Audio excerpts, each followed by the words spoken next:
always fascinated me was how come all these carols were so widely known, and we're not just talking about South Yorkshire or Derbyshire, we're talking about a much bigger scale, and there are traditional carols of the same sort. I call them village carols, traditional carols sung all over England, sung in the East Riding of Yorkshire, sung down in Leicestershire, sung in Somerset, sung in the West Country of Cornwall and Devon, and sung over in the southeast as well. And there probably, if we could go back in time, there probably is hardly a community that didn't have one or two, or maybe 6 or 7, or in the case of Fulo, 31, 32 different carols. They're extraordinary, the wealth of repertoire that was carried between these different villages.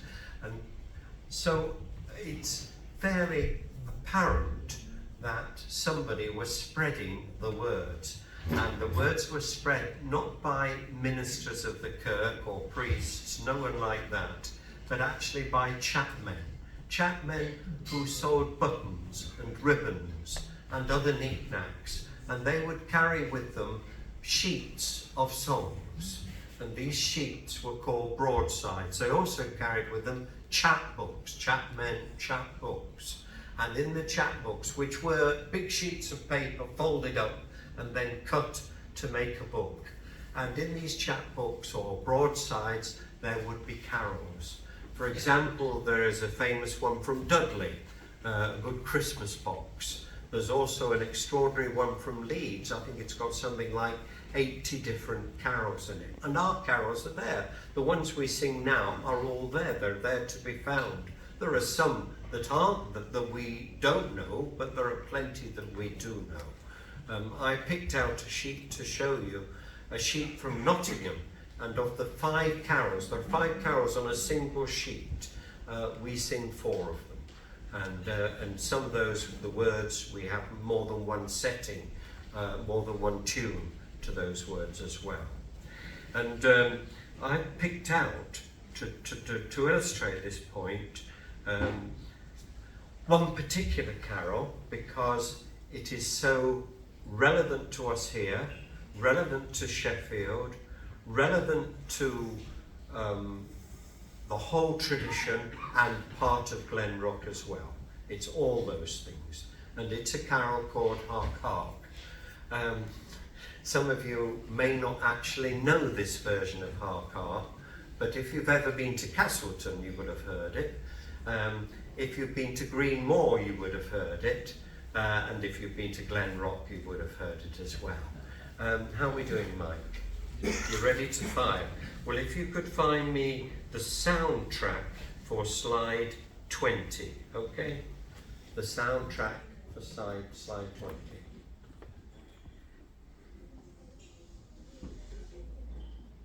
There is a pause at the beginning.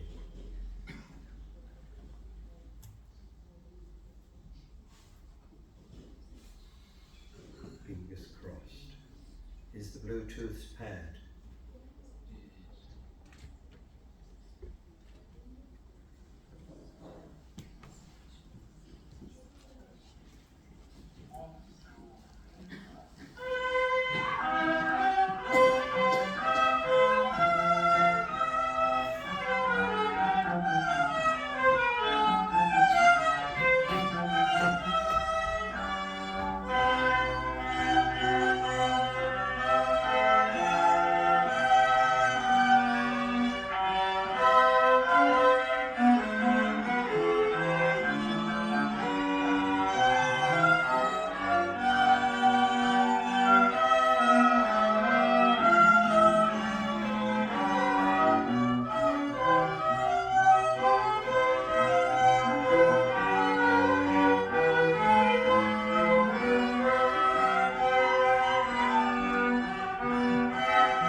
Douglas Walton is leading a group which included his wife Ethel.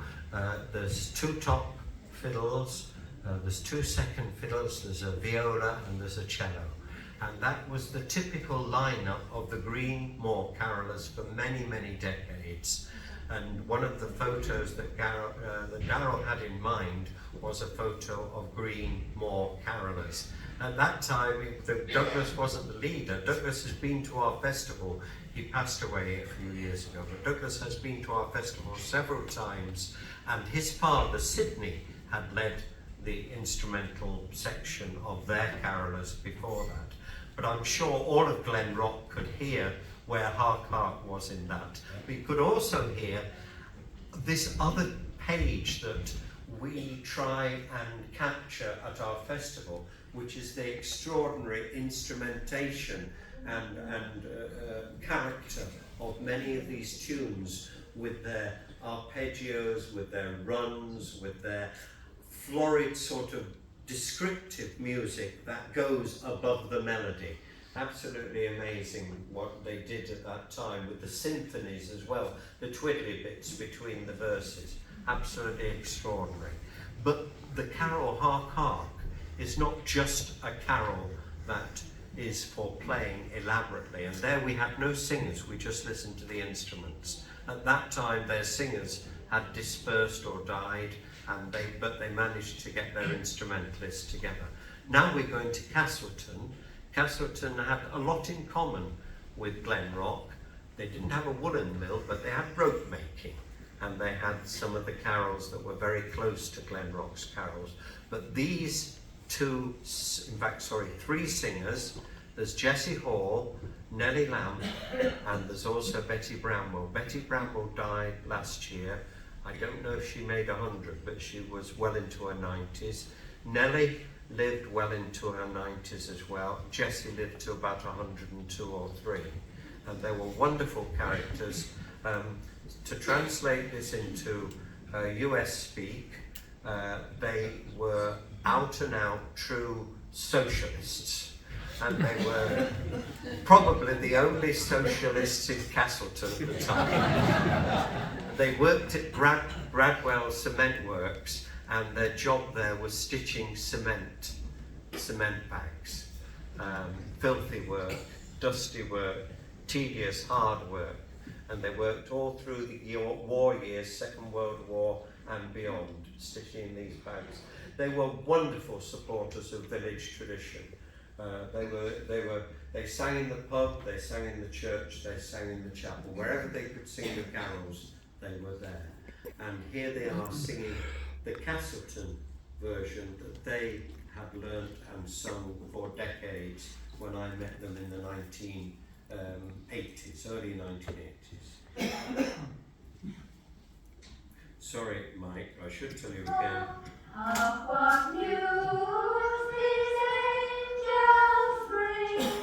Glad tidings of a newborn King, born of a maid, a virgin pure, born without sin from guilt, Savior, born without sin from guilt, Savior, born without sin from guilt, born without sin from guilt, Savior. Hail, mighty Prince, eternal King, let heaven and earth rejoice and sing. Angels and men with one accord break forth in songs to praise the Lord. Break forth in songs to praise the Lord. Break forth in songs to praise. Break forth in songs to praise the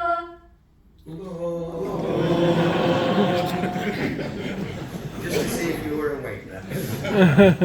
Okay, absolutely brilliant. As is the case case in so many villages that I've recorded in. It's the women who have brought the carols forward because their menfolk have died. For example, at Worrell, they were ganister miners. Ganister is fire, the stuff they use to make fire clay, and it's full of silica. And the men from mining this ganister, they were lucky to get to 65 years of age. Many have died before that with the dust, with the silicosis on their lungs. But the women kept the tradition going. I'm very pleased to say now that if you came to listen to Hark Hark in the George at Castleton, which is on the 11th of December, starting at 7:30, if you came to listen, you would now hear bass voices as well. We have reinstated the bass, but so many villages lost their menfolk, and it was the women who carried the carolling tradition forward. Eames another case in point, where Cecily Daniel and her fellow female carol singers brought that tradition forward as well. Now, do you think we could hear these young lads here? We'll give it a shot. Yeah. Would be ashamed to go home without singing.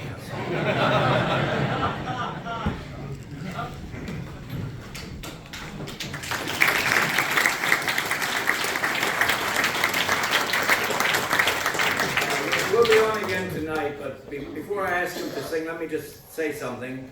When we got the logistics for how this was going to work, that Ian and I would be on the stage and they would be down there, he said, "You mean we're not facing the people?" Now I want you guys to look around and tell me if there are fewer or more people in Glenrock at midnight than what you see here. More.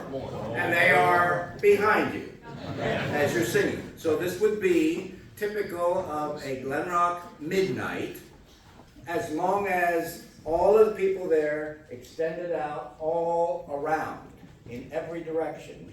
So it'd be 100 here and 100 here and 100 here and 100 here. And that would be Glenrock at midnight. So we'll sing our version of the Castleton Hark Hark, and you'll talk about John Hall later, I'm sure.